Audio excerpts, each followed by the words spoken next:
दुनिया में जितनी भी अच्छी बातें हैं सब कही जा चुकी हैं। मैं तो सिर्फ आपको याद दिलाता हूँ।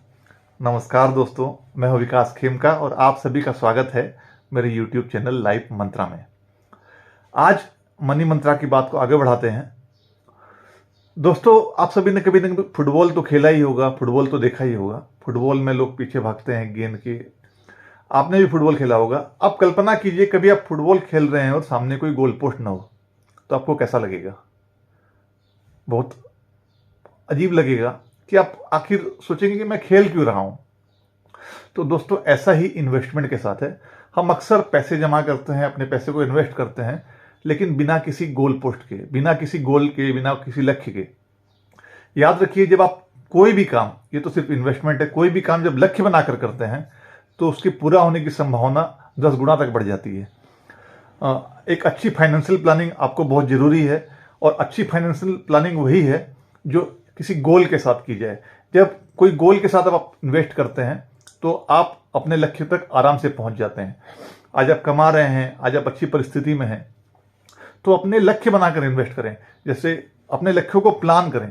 जैसे समझ लीजिए, आज से 10 साल बाद आपको अपने बेटे की पढ़ाई के लिए खर्चा है, उसके लिए 20 लाख रुपए चाहिए। हायर स्टडी बहुत महंगी हो गई है। आज से 15 साल बाद आपकी लड़की की शादी है। आज से 30 साल बाद आपका रिटायरमेंट है।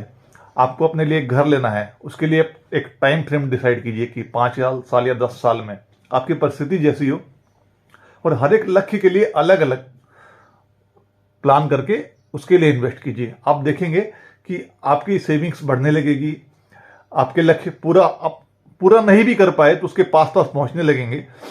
तो क्योंकि जब हम कोई लक्ष्य डिसाइड करते हैं तो हमको एक गोल दिखाई देता है, तो हम उसको पूरा करने के लिए प्रयास करते हैं। फॉर एक एग्जाम्पल, जैसे मैं आपको उदाहरण देता हूं।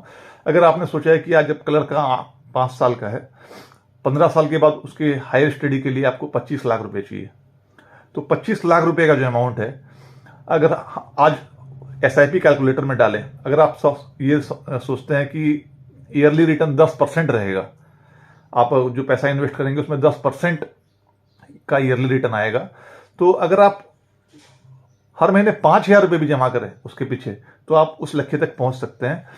तो ऐसे ही अपने हर एक अलग अलग फ्यूचर के खर्चों के लिए एक कोशिश कीजिए, प्लान कीजिए। आप जितना प्लान करेंगे आप उसके नजदीक उतना पहुंच पाएंगे, क्योंकि एक अच्छे प्लानिंग से, एक अच्छे गोल से आप अपने लक्ष्य को अचीव कर सकते हैं। तो फाइनेंशियल मैनेजमेंट का सबसे थंब रूल यही है कि अपने जो भी इन्वेस्टमेंट करें वो एक पर्पस के साथ करें। सिर्फ कहीं भी ऐसे ही FD कर देना, सिर्फ कहीं भी इन्वेस्ट कर देना, इससे आपकी पूंजी बनेगी, लेकिन ना आपको मोटिवेशन मिलेगा, ना आपका कोई टारगेट होगा।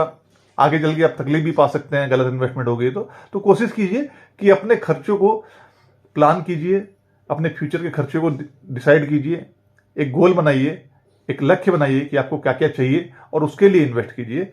भले ही आज आपके पास साधन नहीं है, इनकम भले आपकी कम हो, लेकिन एक समय ऐसा आएगा कि जब ये आपकी सेविंग, जब ये आपकी इन्वेस्टमेंट आपको बहुत अच्छा रिटर्न देगी, आपके सारे लक्ष्य पूरे होंगे।